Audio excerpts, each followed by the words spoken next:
Bueno, vamos a acabar este curso prácticamente como lo empezamos, y esto es metiéndonos de lleno en la historia y la arqueología de, en este caso, Elefantina, y en la necesidad de cimentar este conocimiento histórico-arqueológico que está detrás de las recreaciones virtuales y ser transparentes y poder mostrarlo, mostrar que efectivamente una recreación de este tipo tiene veracidad histórica detrás.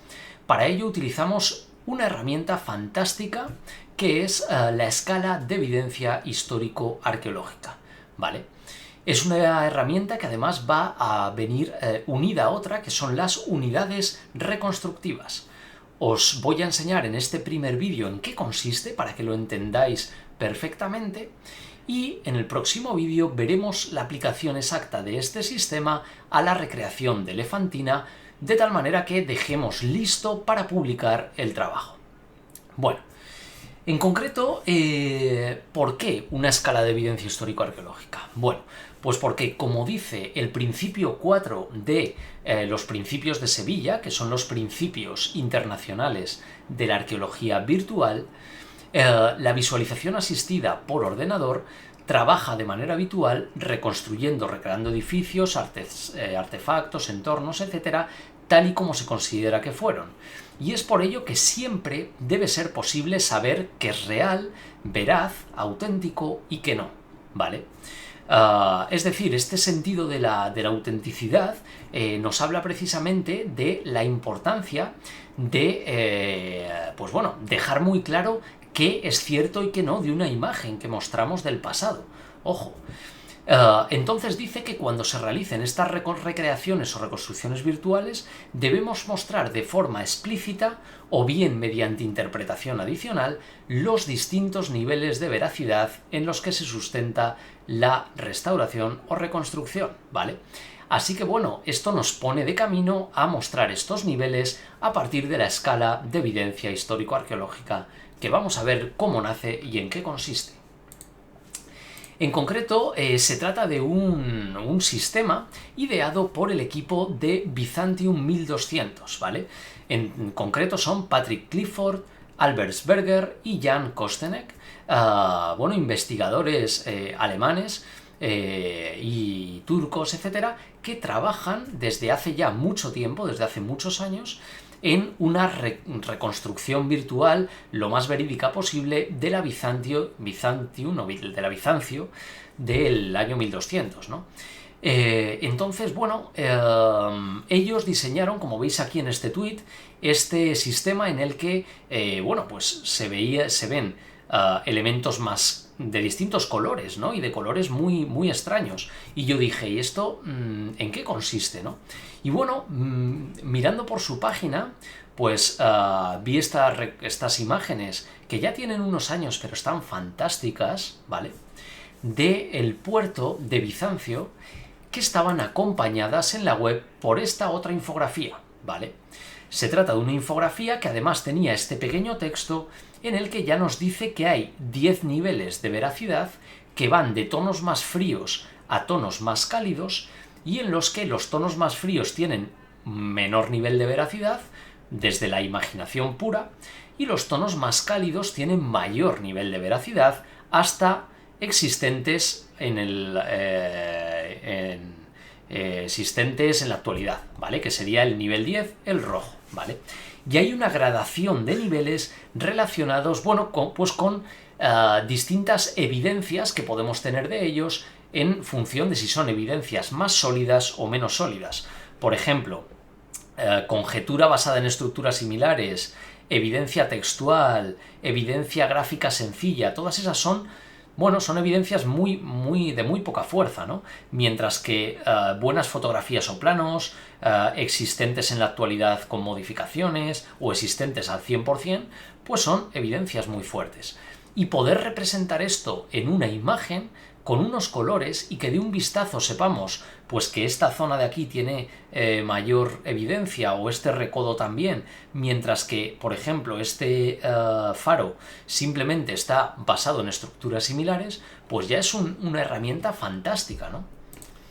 Entonces, bueno, a partir de ello me puse a practicar con ella y a intentar hacer, pues por ejemplo, trabajos como este, que muestra la reconstrucción virtual de la puerta de Bejanque, de la muralla medieval de Guadalajara, que es una puerta pentagonal en proa, y de la que, pues bueno, conservamos solo este pequeño fragmento que veis aquí en la C, y es esta zona que veis en rosa, ¿vale? Y luego, según van siendo más cálidos, pues tenemos mayor evidencia de estos elementos. Este fue el primer ejemplo e incluso lo hice con una primera escala que no se corresponde con los colores que finalmente utilizamos, ¿vale? Estos son los colores que entre César Figueiredo, un ilustrador portugués, compañero nuestro, y yo mismo estuvimos dándoles forma e hicimos este código de colores, que aquí lo único que nos falta es poner el número a los niveles, pues el 1 imaginación, 2 conjetura, etc. Así que bueno, podéis estudiar esta gráfica, revisarla y aplicarla a vuestras propias ciudades. Ahora veremos varios ejemplos de su aplicación, ¿no? Además, aquí tenéis los códigos de color. En Blender lo más cómodo es usar el código hexadecimal, que es este que tenemos aquí a la derecha del todo, ¿vale? Y de este modo usaremos todos los mismos tonos de color para los distintos niveles de evidencia. Fue un poco un intento de sistematización, que además publicamos en un artículo que también os dejaré bajo estos vídeos. Aquí tenéis un ejemplo de una reconstrucción, en este caso de un peristilo romano, llevada a cabo por César Figueiredo, y aquí podéis ver la aplicación de la escala de evidencia histórico-arqueológica a esta misma reconstrucción. Como veis, de un vistazo podemos saber que esta zona del basamento se conserva tal cual, sin modificaciones. También este capitel se conserva un poco modificado. De las columnas hay bastante evidencia arqueológica, así como de esta fuente, o de esta piscina. Mientras que del resto, pues bueno, está construido en base a el contexto, en base a estructuras similares, en base comparativa, ¿no? Por así decir, ¿vale? Así que bueno, creo que es una herramienta muy muy potente, y todavía más si se la pone junto con otras como planimetrías o incluso modelos fotogramétricos.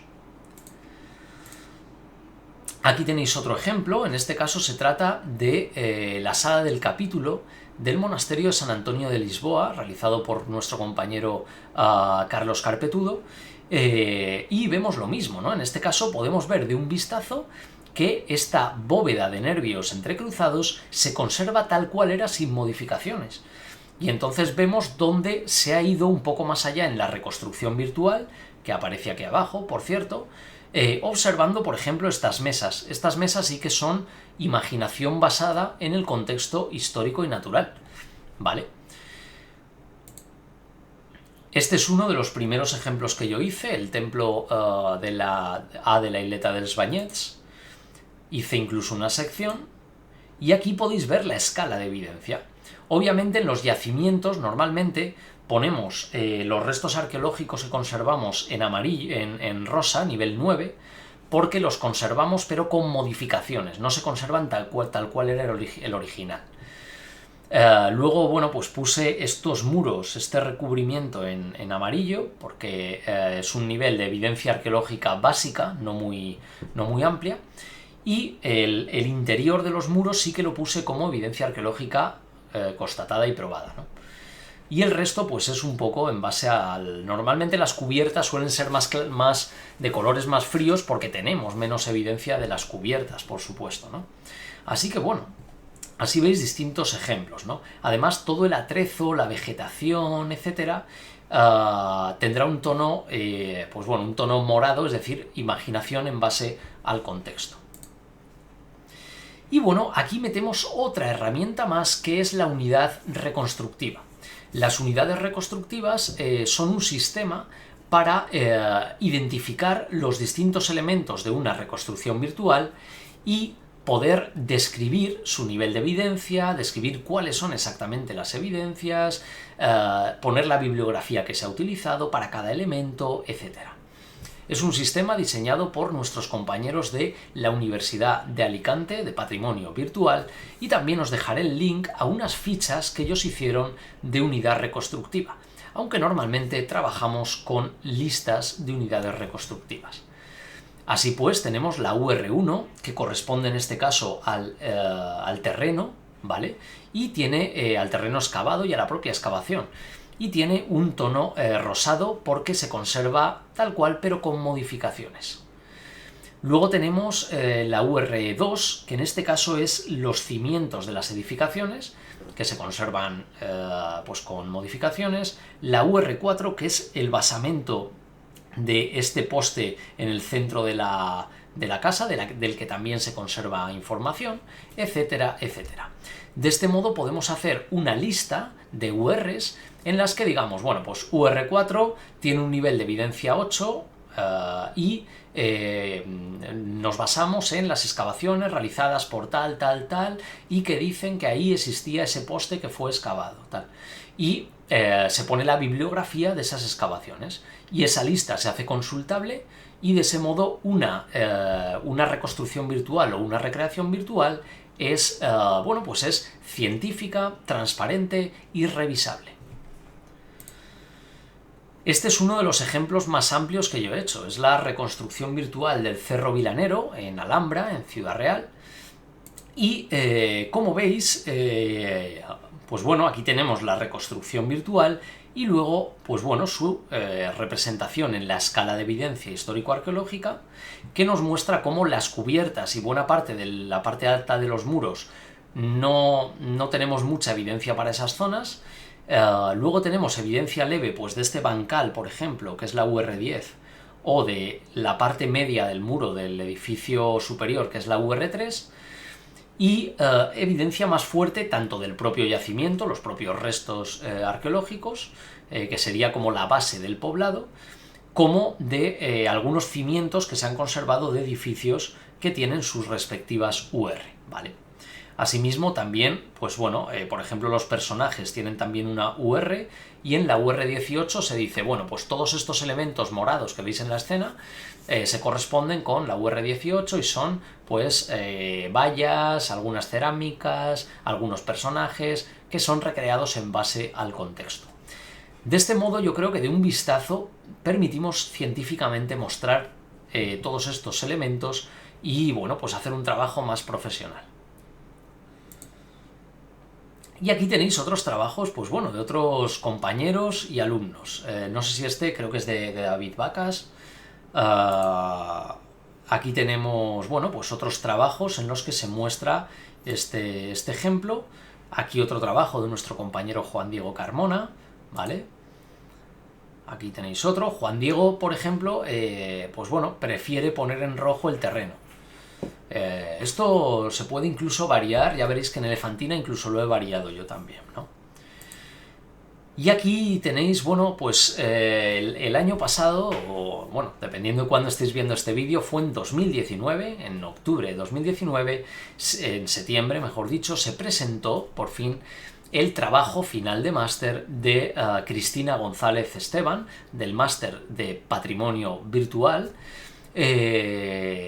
llamado La estandarización metodológica internacional de la reconstrucción virtual en arqueología, el caso práctico del Tepidarium de la Alcudia de Elche.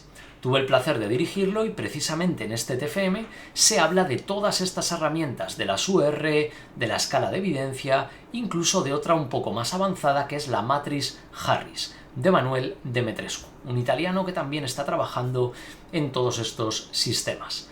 Bueno, todavía no está publicado, esperemos que pueda publicarse y consultarse pronto porque es una muy buena herramienta para conocer al menos la complejidad de estos sistemas y una aplicación práctica precisa.